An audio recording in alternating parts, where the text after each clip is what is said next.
Ascensión es mujer, madre, matrona y fisioterapeuta, todo junto y mezclado. Se dedica a acompañar a las mujeres en todos los aspectos de su salud sexual y reproductiva, pero también se dedica a la formación y al activismo, cuando le da la vida, eso sí. La divulgación sobre el placer y la salud forman parte de su vida profesional y personal y además lo hace maravillosamente tocándonos los corazoncitos bien profundo. Nos va a presentar su trabajo, El parto como experiencia psicosexual. ¿Qué sabemos? Ascensión ha estudiado el máster en sexología sanitaria con perspectiva de género.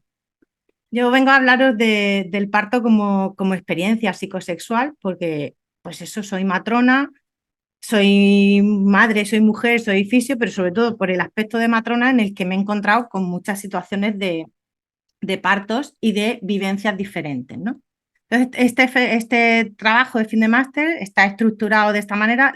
Aquí en la presentación lo voy a resumir muchísimo, muchísimo, porque esto da para un curso completo.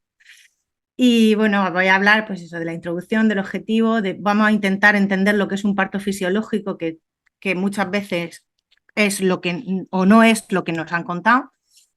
Vamos a haber hecho una revisión de toda la evidencia de la que hay sobre la neurobiología del parto y sobre la respuesta sexual, para poder ahora mostraros estos paralelismos que hay entre el parto y el sexo, hacer un pequeño análisis con perspectiva feminista del placer y del parto y luego bueno, unas pequeñas conclusiones y propuestas a ver qué os parece. Entonces, bueno, vamos a empezar por meternos en el tema, ¿no? Hay una gran variabilidad. Todo el mundo, el parto es algo que nos atraviesa a todas, de alguna manera, porque no todas vamos a parir, pero todas hemos nacido. Por tanto, todas, al menos una vez en la vida, hemos estado en un parto. Luego, algunas personas tenemos la fortuna de poder acompañar a las mujeres en esa transición, en ese trance, en ese momento. Y es verdad que hay una grandísima variabilidad de experiencias, tanto del dolor como del placer, aunque quizá esta parte es la que menos se conoce, ¿no? Pero tan amplias que nos deberíamos estar todos preguntando por qué hay tanta variabilidad, cómo es posible que haya mujeres que tengan partos terroríficos y mujeres que tengan partos orgásmicos. ¿Dónde están las claves, ¿no? Porque todo el mundo nos gustaría tener la parte buena, ¿por qué tenemos la mala? ¿Qué está pasando con el parto? ¿No? ¿Estamos interfiriendo? ¿De verdad hay mujeres que paren con placer? Porque es una de las cosas que más sorprende, ¿no? En cuanto lo planteamos. ¿Placer en el parto? Pues sí, es algo de lo que se sabe y se estudia desde hace mucho tiempo, tanto desde la sexología, que se habla algo del placer en el parto, pero poquita cosa. Y luego nos podemos ir a estudios más sanitarios, ¿no? Más de médicos, más o neurobiológicos, que sí que nos hablan del parto orgásmico, que hablan de ciertas experiencias, que hablan de ciertas cosas, pero tampoco hay una bibliografía muy grande. La cuestión es que todos estos datos normalmente están separados y no se cruzan. Es decir, lo que hacen la sexología o lo que estudia la sexología no lo conocen los sanitarios, lo que hacen los sanitarios muchas veces tampoco lo conoce la sexología. ¿Qué pasa cuando cruzamos los datos y analizamos todo esto? Pues esto es un poco de lo que se trata, ¿no? De identificar, el objetivo de este trabajo es identificar estas similitudes hormonales, anatómicas, funcionales entre el proceso del parto y la respuesta sexual en la mujer. ¿Con qué finalidad? Pues demostrar que todo forma parte de un continuo, que no son hechos aislados y que el hecho de que los tengamos como hechos aislados tiene también unas repercusiones tanto en la salud como en el placer, ¿no? Así que vamos a contextualizar de la forma más sencilla y simple posible lo que es un parto normal. Porque claro, lo que es un parto normal, estadísticamente hablando, no tiene nada que ver con lo que es un parto normal, fisiológicamente hablando. Probablemente si ahora os preguntara a todas las personas que estáis aquí qué es un parto normal, me hablaríais del dolor, me hablaríais del sufrimiento, me hablaríais de un montón de cosas súper negativas, porque lo que nos ha llegado desde el cine, desde la televisión, desde lo social, desde las experiencias que nos han contado probablemente las mujeres que están a nuestro alrededor, son realmente cosas bastante heavy, ¿no? Y en muchos casos muy, muy, muy influidos por un contexto de violencia, por una violencia obstétrica muy concreta, pero muy invisible, porque está tan sumamente normalizada que ni siquiera se identifica. Entonces, un parto fisiológico, la definición sería aquel que empieza de forma espontáneamente y que termina sin ningún tipo de intervención, nada más que el apoyo y el acompañamiento profesional o social o del tipo que sea. ¿Cuántas personas, cuántas mujeres de nuestro alrededor conocemos que realmente hayan tenido un parto en estas condiciones? Muy pocas, muy, muy pocas. Por tanto, cuando hablamos del placer en el parto, tenemos que partir de esta premisa de que el placer como parte del contexto sexual del parto se va a dar en unas condiciones concretas, que si no es un parto fisiológico, muy probablemente no van a aparecer y por eso no nos están llegando. De hecho, la medicina, la sanidad, ¿no? Las ciencias sanitarias, las definiciones biomédicas describen todo este proceso del parto no como una experiencia de una persona, sino como un proceso mecánico. Un proceso mecánico que está muy estudiado, pero partiendo de un sesgo muy importante en el que la mujer es simplemente un envase o un conducto a través del cual pasa un bebé que es el objeto del parto. O sea, ya solo con estas palabras deberíais de estar haciendo aspavientos, ¿no? Y estremeciéndonos porque no estamos considerando que la mujer es una persona que tiene emociones, sensaciones, experiencias. Y claro, en este contexto, hablar de placer es como incoherente, no tiene sentido. De hecho, en las salas de parto es lo que suele ocurrir, ¿no? Que el personal sanitario que no tiene esta mirada y solo tiene este enfoque de envase y objeto, no respeta de la misma manera, no trata de la misma manera, no visualiza de la misma manera el parto, interviene o lo violenta de una forma mucho más fácil porque no hay empatía, se ha cosificado a la mujer y cuando hay una situación de un parto fisiológico en la que una mujer gime, que se retuerce o que hace que no, conductas puramente sexuales identificadas, ¿no? Como tales, genera incomodidad en el personal, genera mucha incomodidad. De hecho, esto ya de por sí da para estudiarlo en profundidad. Y claro, dentro de este entorno sanitario, cuando hablamos del parto orgásmico, que socialmente es la creencia de que estás pariendo y estás teniendo un orgasmo detrás de otro, un orgasmo detrás de... Y no es así. Que haya orgasmos en el parto es una cosa que puede haberlo, pero de lo que se trata cuando hablamos de parto orgásmico realmente es que hablamos de una experiencia que en global va a ser placentera. Y voy a insistir mucho en esto, porque esto no exime de que no pueda haber dolor. Pero una cosa es el dolor y otra cosa es el sufrimiento. Son situaciones completamente distintas. Entonces, cuando la experiencia global es placentera, decimos o lo denominamos parto orgásmico. Y esto tiene un sentido biológico tremendo, ¿no? Si nos tenemos que reproducir, la naturaleza no nos puede haber creado de forma ni defectuosa ni con el único fin de hacérnoslo pasar mal. O sea, la finalidad tiene que ser que queramos repetir la experiencia y para eso es el placer, ¿no? Que queramos vivir esta experiencia de nuevo y tenerla desde este lugar. Entonces, bueno, vámonos a lo puro biológico, ¿no? Que aquí es donde quizás se pueda entender un poquito mejor cómo es posible que hablemos del parto y de la respuesta sexual como una parte de un mismo continuo. Y es que todo va a suceder de la misma manera y mediado por las mismas hormonas. ¿Sí? Mirad que aquí solo he puesto unas cuantas que son las más conocidas, ¿no? La oxitocina, famosa hormona del amor. En el parto es imprescindible porque es la que aumenta las contracciones, la que hace realmente, para que haya un parto tiene que haber oxitocina. Y ojo que la oxitocina sintética no genera los mismos efectos conductuales ni las mismas respuestas que la oxitocina que segregamos nosotras de forma espontánea. ¿Vale? Estas contracciones que van a hacer que el motor del parto, que es nuestro útero, haga que pueda salir el bebé, además fomentan el vínculo con el bebé y paralelamente disminuyen el estrés, disminuyen la percepción del dolor y disminuyen el miedo. Es que está bien hecha, está súper pensado. Cuando una mujer está teniendo un estímulo sexual, su respuesta sexual se va a acrecentar mediada por la oxitocina también, que aumenta la excitación y se encuentra en concentraciones máximas durante el orgasmo. En ambas situaciones, tanto durante el parto como durante la respuesta sexual, todo el contacto, las caricias, el amor genera el aumento de la oxitocina. ¿Vale? De una compañera matrona a la que siempre menciona, Mireia Marcos, que decía, el amor puso dentro al bebé, el amor le tiene que ayudar a salir. Y por tanto, el mismo entorno lo tenemos que buscar.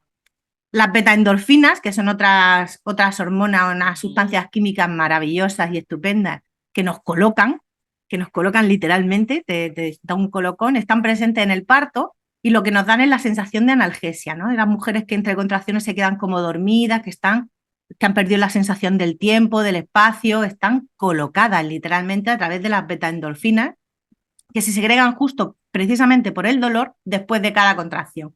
Y también generan euforia, sensación de placer y apego. O sea, una de las frases más repetidas por las mujeres durante el parto, una mujer que está pariendo como ella quiere, en libertad y con sensación de seguridad, es: no hay cosa que dé más gusto que se te pase una contracción, o el placer inmenso del momento en que sale la cabeza del bebé.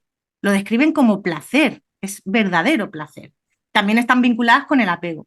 En la respuesta sexual también hay endorfinas, también hay betaendorfinas, que en unas cantidades suficientes no te colocan tanto como en el parto, pero sí te generan esa sensación de satisfacción y de vínculo con la persona que estés teniendo relación sexual, sea una, varias o contigo misma. Las betaendorfinas nos dan esa sensación de bienestar.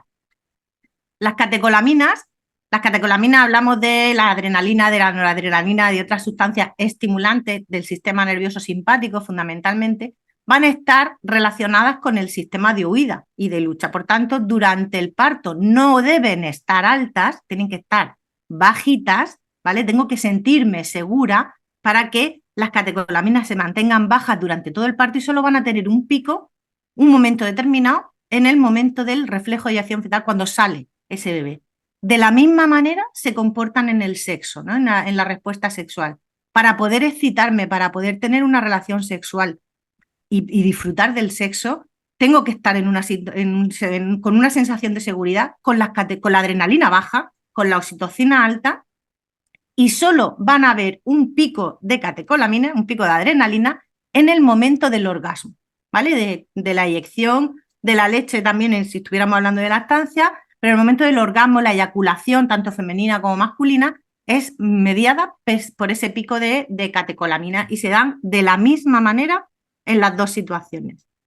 En el parto también vamos a encontrarnos con la prolactina, que es una hormona que la relacionamos mucho con la lactancia, pero que ya empieza durante el parto a subir, y que además de los cambios que haga a nivel de la lactancia, de la leche y todas estas cosas, durante el momento del parto lo que nos produce justo inmediatamente después esa sensación de saciedad, ¿vale? Y los niveles altos de prolactina además se han estudiado también en hombres, por ejemplo, en acompañantes en el proceso del parto, y se ha comprobado que sus niveles de prolactina también suben cuando están acompañando de una manera consciente a una mujer de parto, y están relacionados con los cuidados maternos y paternos.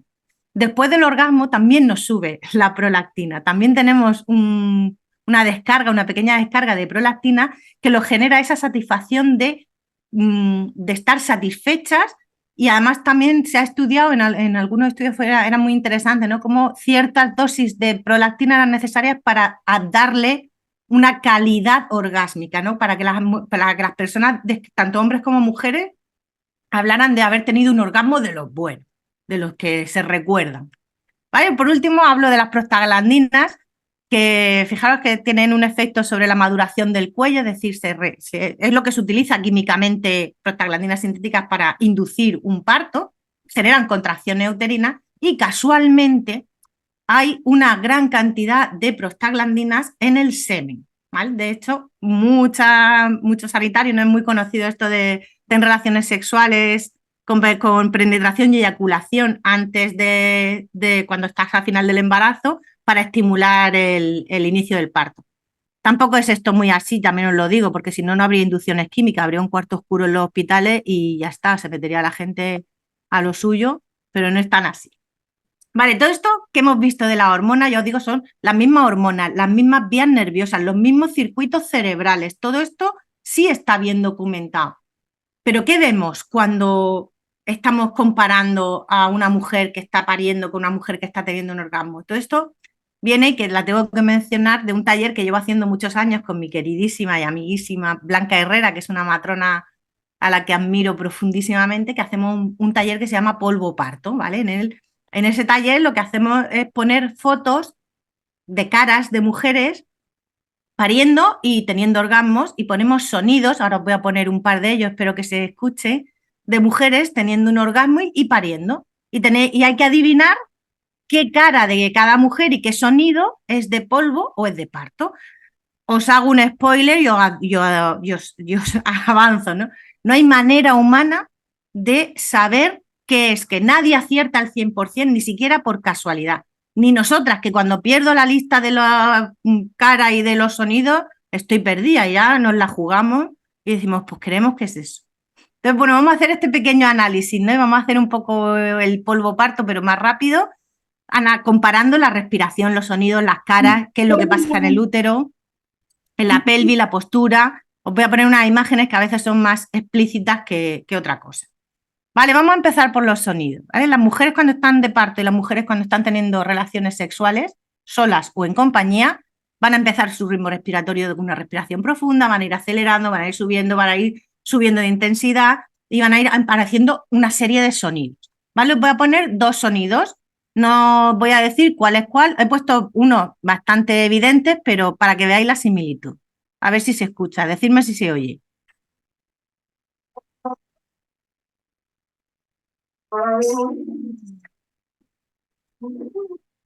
Es que dura muy poquito, ¿vale? Es solo unos segundos. El otro sonido.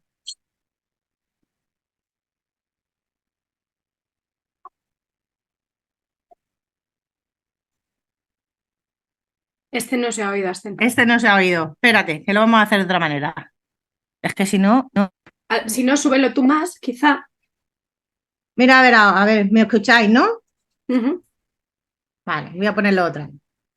Pasa que ahora ya os doy pistas.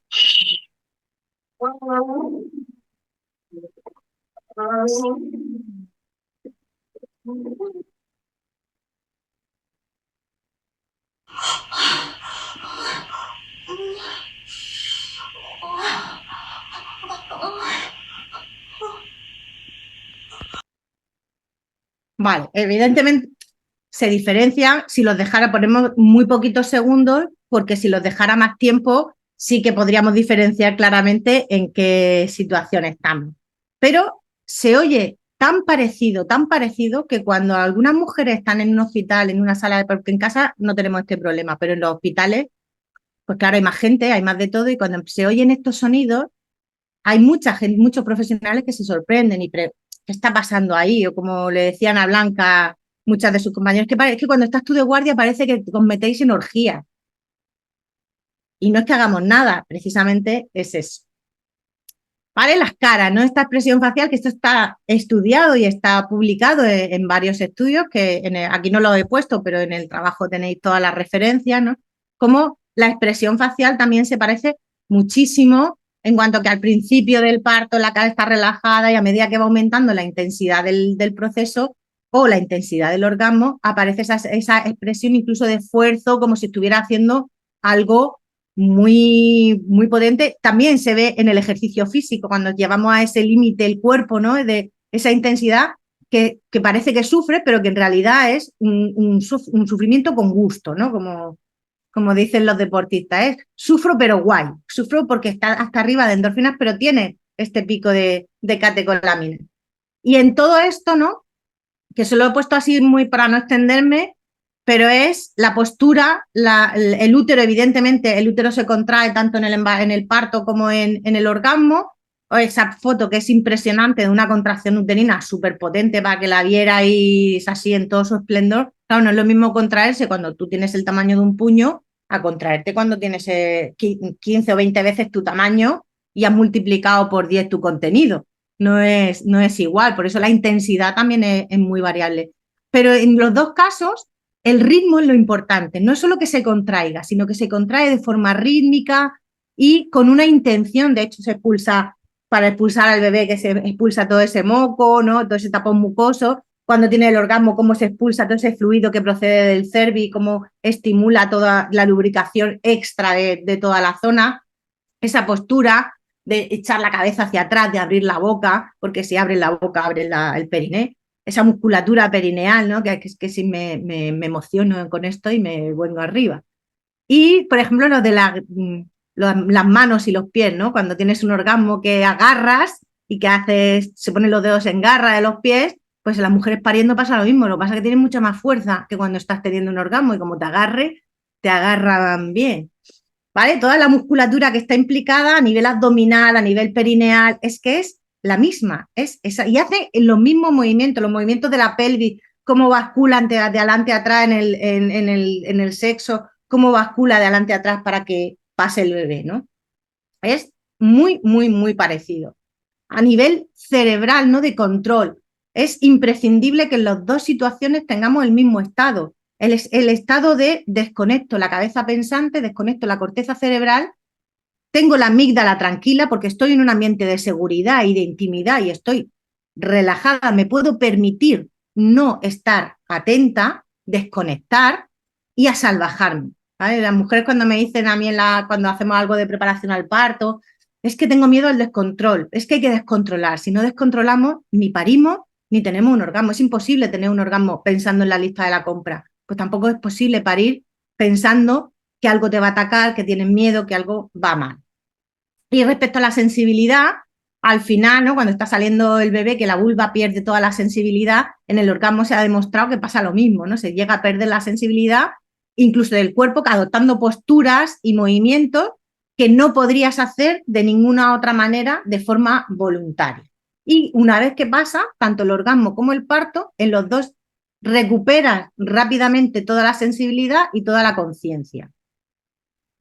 Y bueno, estos son los parecidos razonables. Lo que veis a la izquierda es el nivel de citas del modelo lineal de la respuesta sexual humana y a la derecha son las fases del parto y cómo va creciendo la intensidad de las contracciones y la evolución del parto. En realidad la gráfica es la misma, solo que uno sucede en minutos y el otro sucede en muchas horas probablemente.